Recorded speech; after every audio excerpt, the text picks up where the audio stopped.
জাতীয় থেকে আন্তর্জাতিক প্রান্তিক জনপদ থেকে নগর চারপাশ ঠিক কী ঘটছে এই মুহূর্তে তা নিয়ে আমাদের আয়োজন এখন চারদিক। আর আপনাদের সাথে পুরো আয়োজন জুড়ে আমি থাকছি সিউল আহমেদ। জাতিসংঘে বাংলায় দেওয়া ভাষণে গণতান্ত্রিক বাংলাদেশ গঠনে আন্তর্জাতিক সম্প্রদায়ের সমর্থন ও সহযোগিতার আহ্বান জানালেন প্রধান উপদেষ্টা ডক্টর মোহাম্মদ ইউনূস। শক্তিশালী অর্থনীতি ও ন্যায়ভিত্তিক সমাজ ব্যবস্থা গড়ে তোলে অন্তর্বর্তী সরকারের এই মুহূর্তের লক্ষ্য বলে জানান তিনি। দেশে টেকসই সংস্কার ও অবাধ নির্বাচন আয়োজনের কাজ চলছে বলেও এ সময় বিশ্ব নেতাদের অবহিত করেন প্রধান উপদেষ্টা। এছাড়া বিশ্ব দরবারে তুলে ধরেন জুলাই বিপ্লবে বাংলাদেশের তরুণদের বীরত্বগাথা। আমাদের ছাত্র জনতা তাদের অদম্য সংকল্প ও প্রত্যয়ের মাধ্যমে একটি স্বৈরাচারী ও অগণতান্ত্রিক শাসন ব্যবস্থা থেকে আমাদের মুক্তি এনে দিয়েছে। আমাদের জনগণ একটা ন্যায্য, অন্তর্ভুক্তিমূলক ও কার্যকর গণতন্ত্রের জন্য লড়াই করেছে, যার জন্য আমাদের নতুন প্রজন্ম জীবন উৎসর্গ করেছে। বাংলাদেশের এই অভ্যুত্থান আগামী দিনগুলোতে বিশ্বের বিভিন্ন প্রান্তে মানুষকে মুক্তি ও ন্যায় বিচারের পক্ষে দাঁড়াতে প্রেরণা যোগাবে।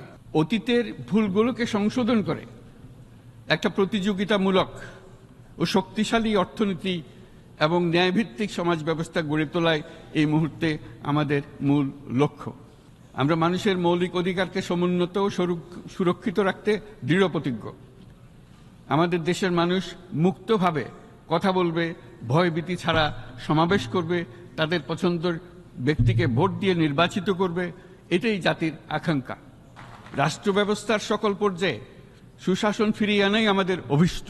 বাংলাদেশের মতো জলবায়ু ঝুঁকিতে থাকা দেশগুলোতে অভিযোজনের জন্য ব্যাপক বিনিয়োগের আহ্বান জানাচ্ছি। সমগ্র বিশ্ব একসাথে ৩-০ লক্ষ্য অর্জনের ধারণা বিবেচনা করে দেখতে পারে, যার মাধ্যমে আমরা শূন্য দারিদ্র্য, শূন্য বেকারত্ব এবং শূন্য নেট কার্বন নিঃসরণ অর্জন করতে পারি। যেখানে পৃথিবীর প্রতিটি তরুণ তরুণী চাকরি প্রার্থী না হয়ে বরং উদ্যোক্তা হিসেবে নিজেকে প্রতিষ্ঠিত করার সুযোগ পাবে। কোনো বিদেশি ব্যবসা বা বিনিয়োগ যেন ক্ষতিগ্রস্ত না হয় তা নিশ্চিত করতে আমরা বদ্ধপরিকর। এসব সংস্কার যেন টেকসই হয়, দীর্ঘমেয়াদে নিশ্চিত করতে এবং অবাধ ও নিরপেক্ষ অংশগ্রহণমূলক নির্বাচনের জন্য উপযোগী পরিবেশ সৃষ্টি করতে আমরা কাজ করে যাচ্ছি।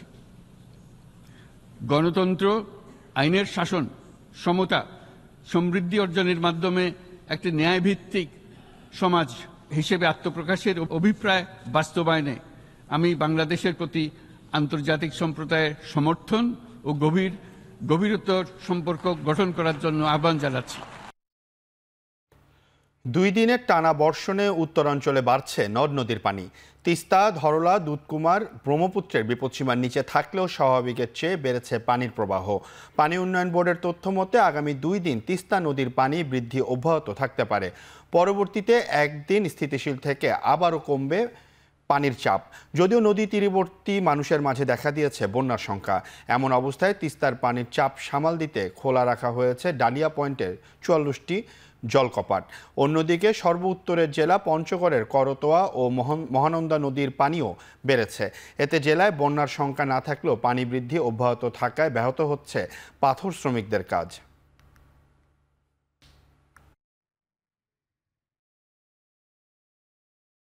নৌজানের পানি কিছু আছে, সব বর্ষা পানি না থাকলে বৃষ্টি হইতেছে না, বৃষ্টির পানি আছে। বেশি পানির অসুবিধা হলে তো যে সরসারি মানুষের একটা সমস্যা, আতঙ্ক থাকে। সারা দেশে অভ্যুত্থান পরবর্তী সময়ে নানাভাবে ভিন্নমত দমনের চেষ্টা চলছে বলে অভিযোগ করেছে বিশ্ববিদ্যালয় শিক্ষক নেটওয়ার্ক। আজ এক সংবাদ সম্মেলনে সংগঠনের পক্ষে অধ্যাপক গীতিয়ারা নাসরিন বলেন, জুলাই অভ্যুত্থান কারো নিজস্ব ছিল না, দলমত নির্বিশেষে সবাই অংশ নিয়েছে। অন্তর্ভুক্তিমূলক দেশ গঠনের সরকারের স্পষ্ট অবস্থান ঘোষণার দাবি জানান তারা।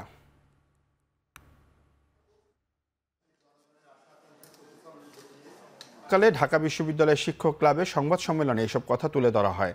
এ সময় সাংবাদিকদের প্রশ্নের জবাবে শিক্ষক নেটওয়ার্কের সদস্যরা বলেন, বিশ্ববিদ্যালয়ের আইন মেনে যে কেউ ছাত্র রাজনীতি করতে পারবে। আন্দোলন কারো নিজস্ব ছিল না, দলমত নির্বিশেষে সবাই এতে সম্পৃক্ত হয়েছিল বলেও মন্তব্য করেন তারা।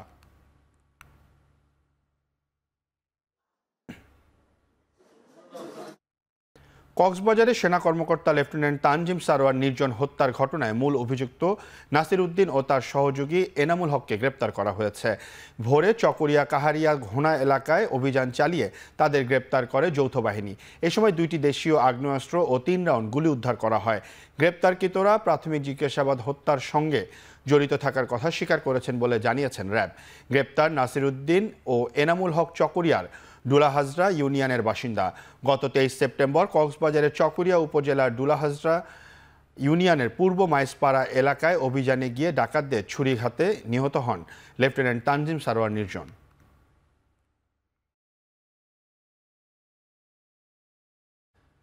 আশুলিয়া আজও বন্ধ রয়েছে 16টি কারখানা। এছাড়া 2-3টি কারখানায় বেতন বাড়ানোর দাবিতে বিক্ষোভ করেছেন শ্রমিকরা। তবে শিল্প অঞ্চলের অন্যান্য কারখানায় স্বাভাবিক নিয়মে চলছে উৎপাদন কার্যক্রম। শিল্প পুলিশ জানান সকাল থেকে শ্রমিকরা কাজে যোগ দিয়েছে। তবে কয়েকটি কারখানার শ্রমিকরা বিভিন্ন দাবিতে কর্মবিরতি পালন করে, যে কারণে আজও শ্রম আইনে 10টি কারখানা বন্ধ এবং 6টি কারখানায় সাধারণ ছুটি দেওয়া হয়েছে। এদিকে আশুলিয়া জিরাবো পুকুরপাড় এলাকায় লুসাকা গার্মেন্টস বন্ধ থাকায় ওই কারখানার শ্রমিকরা অন্য কারখানার সামনে গিয়ে বিক্ষোভের চেষ্টা করলে ওই এলাকার 4টি কারখানা ছুটি ঘোষণা করে। পরে বেতন বাড়ানোর দাবিতে মন্ডল গ্রুপ ও ম্যাঙ্গো ট্যাক্সের শ্রমিকরা আশুলিয়া জিরাবো সড়কে বিক্ষোভ করে। আবেগের বশে অন্তর্বর্তী সরকারকে জাতির প্রত্যাশার বাইরে কাজ না করার আহ্বান জানিয়েছেন বাংলাদেশ জামায়াতে ইসলামীর আমির ডাক্তার শফিকুর রহমান। সকালে চুয়াডাঙ্গার একটি হোটেলে সমাবেশে অংশ নিয়ে একথা বলেন তিনি। এ সময় তিনি আরও বলেন, বিভক্তি নয়, ঐক্যই হোক এ জাতির সৌন্দর্য এবং শক্তির প্রতীক। এখন যারা দায়িত্বে আছেন তারা এ দেশেরই মানুষ, আর আমরা দেশবাসী মিলে ঐক্যমতের ভিত্তিতে তাদের উপরে এই দায়িত্ব দিয়েছি। আসুন আমরা একটা ঐক্যবদ্ধ সমাজ গড়ে তোলার চেষ্টা করি। কোনো বিভক্তি নয়, ঐক্যই হোক এই জাতির সৌন্দর্য এবং শক্তির প্রতীক। তারা যেন জাতির প্রত্যাশা এবং আবেগের বাইরে কোনো কাজ না করেন। জাতির চেতনাকে তারা যেন ধারণ করেন, 24 বিপ্লবের চেতনাকে তারা যেন সম্মান করেন। আমরা তাদের কাছে সেইটুকুই আশা করি। অন্তর্বর্তী সরকারে আসার আগে আইন উপদেষ্টার সাথে তোলা ছবি দেখিয়ে কেউ কেউ চাঁদাবাজি সহ নানা সুবিধা নেয়ার চেষ্টা করেছে বলে অভিযোগ করেছেন খোদ আইন উপদেষ্টা অধ্যাপক ডক্টর আসিফ নজরুল। এমন কোনো কিছু করলে তাকে পুলিশে দেওয়ার অনুরোধ করেছেন তিনি। শনিবার এক ভিডিও বার্তায় তিনি একথা বলেন। আমি বা আমার সরকারের কেউ কোনো রকম অবৈধ কাজের প্রশ্রয় দিবে না। এই সমস্ত কাজ যারা করার চেষ্টা করছেন বা করছেন তাদেরকে আমি কঠোর হুঁশিয়ারি জানাচ্ছি। বাংলাদেশের মানুষের সাথে কোনো রকম অন্যায় করবেন না, আমাদের কারো নাম ব্যবহার করবেন না, আমাদের নামে কোনো রকম চাঁদাবাজি, অবৈধ সুবিধা আদায়, কাউকে কোনো রকম হুমকি দেওয়া, এসব থেকে বিরত থাকবেন। আমরা জানতে পারলে উপযুক্ত আইনগত ব্যবস্থা গ্রহণ করা হবে। এবার কলকাতার আরজি কর মেডিকেলের নিহত নারী চিকিৎসকের ময়নাতদন্ত নিয়ে প্রশ্ন তুলেছে তদন্তকারী সংস্থা সিবিআই। তাদের দাবি, ময়নাতদন্তের সময় মরদেহের কাছে যেতে দেওয়া হয়নি ডোমকে। সিবিআইয়ের বরাত দিয়ে ভারতীয় গণমাধ্যম বলছে, যে কোনো মরদেহের ময়নাতদন্ত চলাকালে কর্তব্যরত চিকিৎসককে সাহায্য করে থাকেন সেখানকার ডোম। দেহের ক্ষতস্থান খুঁজে বের করার পাশাপাশি মরদেহ ব্যবচ্ছেদের পরে শরীর সেলাই করার কাজটিও তাদের। কিন্তু আরজি করের ওই নারীর চিকিৎসকের মরদেহ মর্গে আনা হলে সেখানে ডোমকে ঘেঁষতেই দেননি তদন্তকারীরা।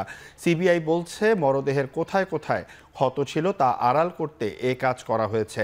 এমন প্রেক্ষাপটে ওই ঘটনার প্রধান ময়নাতদন্তকারী অপূর্ব বিশ্বাস এবং কর্তব্যরত ডোমকে জিজ্ঞাসাবাদ করেছে সিবিআই। এদিকে আরজি করের নারী চিকিৎসক হত্যার বিচারের দাবিতে 2 অক্টোবর মহালয়ার দিন মহামিছিলের ডাক দিয়েছেন জুনিয়র চিকিৎসকরা।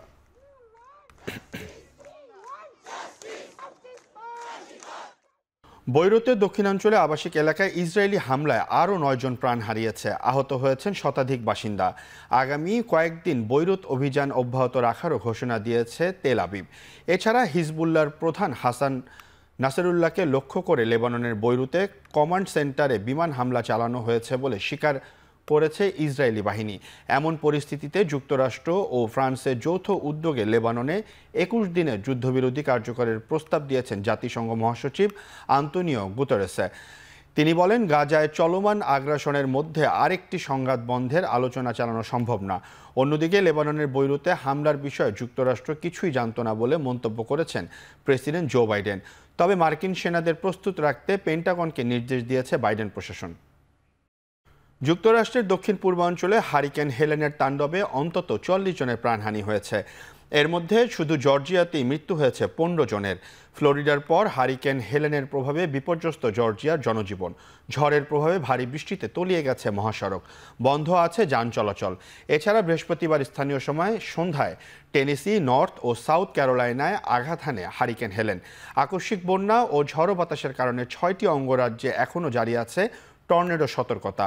যদিও আঘাত হানার পর ক্যাটাগরি ৪ থেকে ক্যাটাগরি 2-এ পরিণত হয়েছে হারিকেনটি, কিন্তু টানা ৬ ঘন্টা ধরে ঝড়টি পূর্ণ শক্তি নিয়ে উপকূলে আঘাত হানায় এমন বিপর্যয় সৃষ্টি হয়েছে বলে মন্তব্য করেছে যুক্তরাষ্ট্রের ফেডারেল ইমার্জেন্সি ম্যানেজমেন্ট এজেন্সি।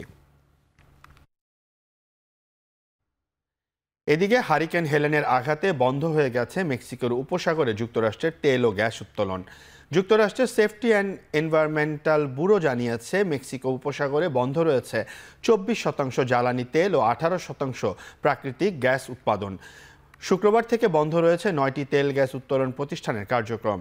যুক্তরাষ্ট্রের মোট জ্বালানি তেলের 15% ও মোট প্রাকৃতিক গ্যাসের 2% আসে মেক্সিকো উপসাগরীয় অঞ্চল থেকে। ইন্দোনেশিয়ার উত্তরাঞ্চলে একটি স্বর্ণের খনি ধসে কমপক্ষে 15 জন নিহত হয়েছে।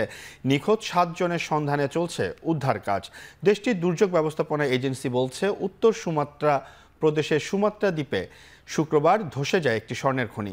অতিবৃষ্টির কারণে খনি ধসে পড়ার কথা জানিয়েছে কর্তৃপক্ষ। ইন্দোনেশিয়ায় বেশ কিছু ছোট আকারে স্বর্ণ খনি নিয়ন্ত্রণ করে অসাধু চক্র। দুর্গম অঞ্চলে অবস্থান হয়ে অনেক সময় কর্তৃপক্ষের নজরদারির বাইরে থেকে যায় এগুলো। নিখোঁজদের সন্ধানে উদ্ধারকারী পুলিশ ও সেনা সদস্য সহ যোগ দিয়েছে সাধারণ মানুষ। শেষ করছি এখন চারদিক। সবাইকে সাথে থাকার জন্য অসংখ্য ধন্যবাদ।